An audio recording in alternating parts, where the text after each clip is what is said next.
Hey guys, and welcome back to We Do Game Stuff. Today we're going to be doing a product review for the GameCube Game Boy player. What Dan the Magic Man has here is the Game Boy player CD. It's a startup disc. You actually have the actual disc, which is fairly rare. I think for the North American release, it's kind of hard to find. If you do find it, it's pretty expensive. Yeah, it's roughly around $60-$70 as of making the video now. I got it for about $40, I would say, back when it was a little bit cheaper. The Game Boy player startup disc is just really hard to find because GameCube games are really easy to mess up for some reason.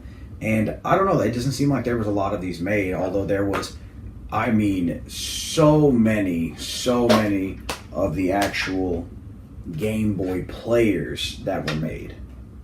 And if you look on the bottom, it's like an actual licensed Nintendo product that has Game Boy player written on it on the bottom. And basically what this is here is this is how it actually plays the Game Boy games. It in itself has all of the products necessary in order to play a Game Boy Advance game. But you just kind of take the GameCube, which I have one right here, the solid black version. You know, on the back it's got both ports, so if you have the HDMI cables, you can really make use of it. Which is actually a good thing to have because that's the only way you can really play Game Boy games in HD. But those cables are like $200, so I would never ever do it. But it just literally fits on the bottom, just snaps right into place, no problem. Now, there's a couple of screws on the bottom. Literally, I always tell people to just get a quarter, and then they can take it and they can screw these things on, so that way it stays tight and it won't come off.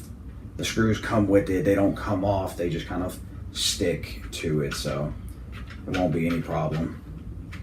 And that's really about it. You can kind of hold it and it won't fall off, nothing like that.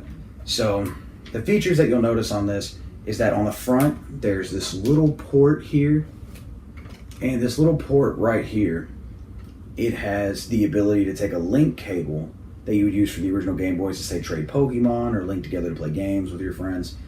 You can do that using the GameCube. You can either trade Pokemon to your own personal stuff or whatever you would link for, or you can actually take a GameCube controller while you have a Game Boy game inside of this and link up with someone else's Game Boy Color or Game Boy Advance and play with them. And the same way as if you had two Game Boys, but one person's going to be playing on the TV.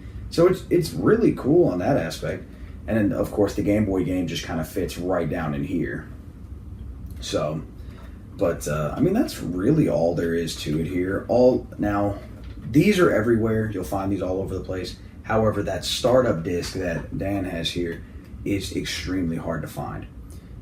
When you need to make sure that you have a English Game Boy player with a English Game Boy startup disc. If you have a Japanese one with an English disc or vice versa, it will not start up. It will not read it correctly. So please do not do that. You have to make sure you have English underneath and English on top. If you have this on the bottom of your GameCube and you don't have the disc, the GameCube will not even recognize that it's there. You need that disc. Make sure it's all English. But we're going to go ahead and take a look at some gameplay for this. I have a few different games. We'll try, of course, a couple of Pokemon games, and we'll try staples of the other Game Boys, Pokemon. Right. We'll try. Good old Pokemon. Yeah, we'll try a couple of different ones. But yeah, you can play with the Game Boy. You can even hook a Game Boy Advance to this and use it as a controller. But for right now, we're going to use a GameCube controller just because it's a little easier. Yeah. But yeah, take a look. So yeah, the first game that we're recording here is actually called Pokemon Yellow, of course, but it's called Pocket Monsters in Japan, and that's what we're playing is a Japanese cartridge. So I wanted to kind of show you that this isn't region locked in any way, that it allows you to play any region regardless of what it is. It's got full color palettes as you can see, plus it's got its little borders, and hey look, little Pikachu is all happy because I'm friends with him. But yeah, so you go through, it's obviously all in Japanese. No matter how many times you talk to him, it's not going to change. You go into Pokemon battles, and it plays just like normal, except I'm playing with the GameCube controller. And it's pretty decent. It still goes through, it still shows everything. There is usually sound that plays through this. I went ahead and stripped it just because, I don't want to get hit with a copyright strike or anything for playing Nintendo's music without their permission. But yeah, So if you take a look, I mean, it's just like the old game. If you remember playing it on a Game Boy Color or anything like that, it's the exact same thing. But one thing I want to go ahead and show you here in a moment, after the Sparrow gets done kicking my butt. Jesus. But yeah. So here is the Game Boy Player menu, and as you can see, there's the change game pack section here, which allows you to change the cartridge that's inside of it. And, you know, it's pretty bare bones that you don't just rip the cartridge out, you press this button. But it also gives you a timer, it goes from 1 to 60 minutes, and it's, honestly, I don't really know the reason for this, I guess if you're just in a crunch time. And then you got the screen filter, it allows you to filter it out. There's not really a big change in between these, but it helps. Then controller, you just kind of, you know, can swap button palettes if you want. Not a whole lot of reason for that.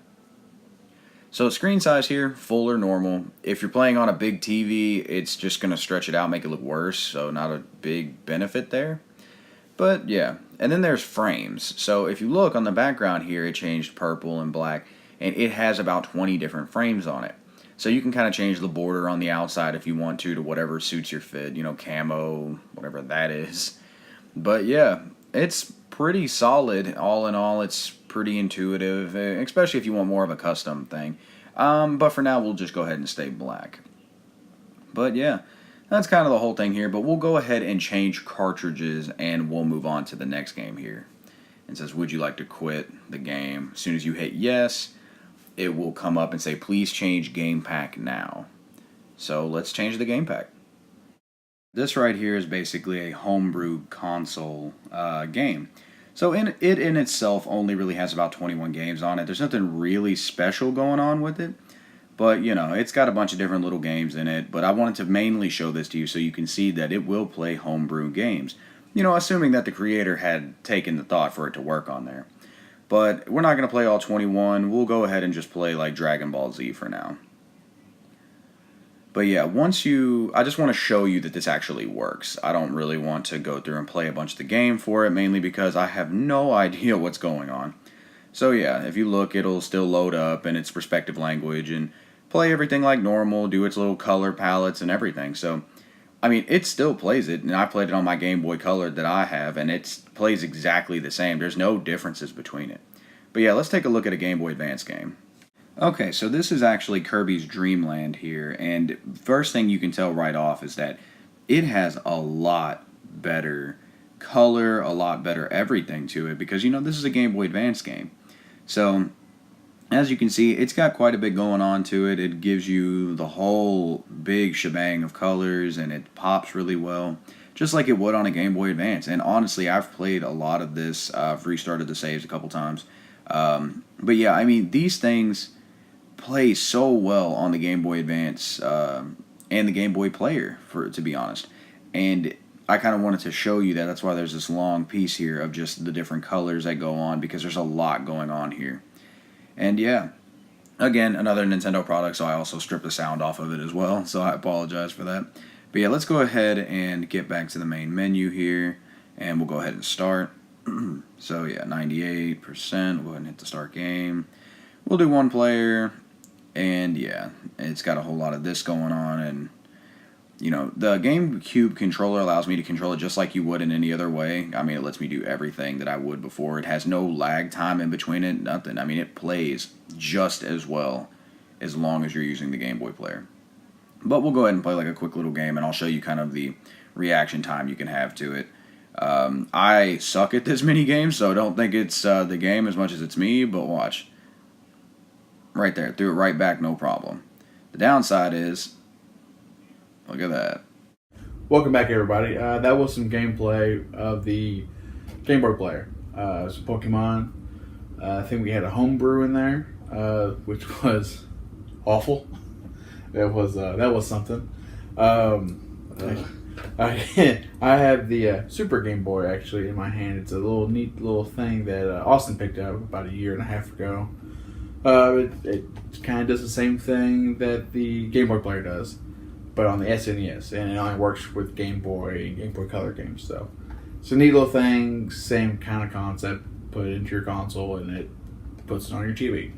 So it's cool things. We just want to show it to you guys. I mean, it's pretty cool. and it's just like a SNES cartridge. So Yeah, nothing too special about it. The only real difference to it versus what we have now is that it has a few different borders that you can, mess around with here and there that I showed you in the gameplay of the video. But yeah, so that was pretty much the gist of it. It's kind of up to you now if you want to decide if you want to get it or if you don't want to get it. It's up to you guys from this stage, but it's pretty solid in my opinion. A 10 out of 10 product. I love it. I love Game Boy Advance games. It's actually my favorite type of games is Game Boy Advance games. I'll play any of them. mine too. Yeah, I mean they're good, and that's why I invested in it so well. If you're a lover of the Game Boy Advance system, it's the best way to do it in my opinion, especially if you have the cables. But if you guys have any questions about it, feel free to comment in the comment sections below. I will come in and answer it. It may take me a while to get to it, but feel free to comment, please. We will answer it and we'll talk to you.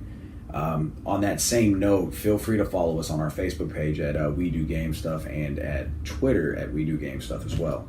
Feel free to tweet us, let us know what's going on, and we'll catch up and we'll talk with you about everything. And we also do a couple of posts throughout the week to kind of talk about the games that we were playing and kind of gauge the community a little bit. So feel free to talk to us. We'll ask questions and everything. So. Yeah, we'll be as engaging as possible. So we'll gladly talk to you guys as much as you guys want. So just send us a tweet on Twitter, right? Tweet on Twitter, and he's the social media manager so far. Yeah, but I'll definitely swing in and help out. Yeah, just like, share, subscribe, follow us on all the stuff. Thanks for watching, you guys, and see you next time.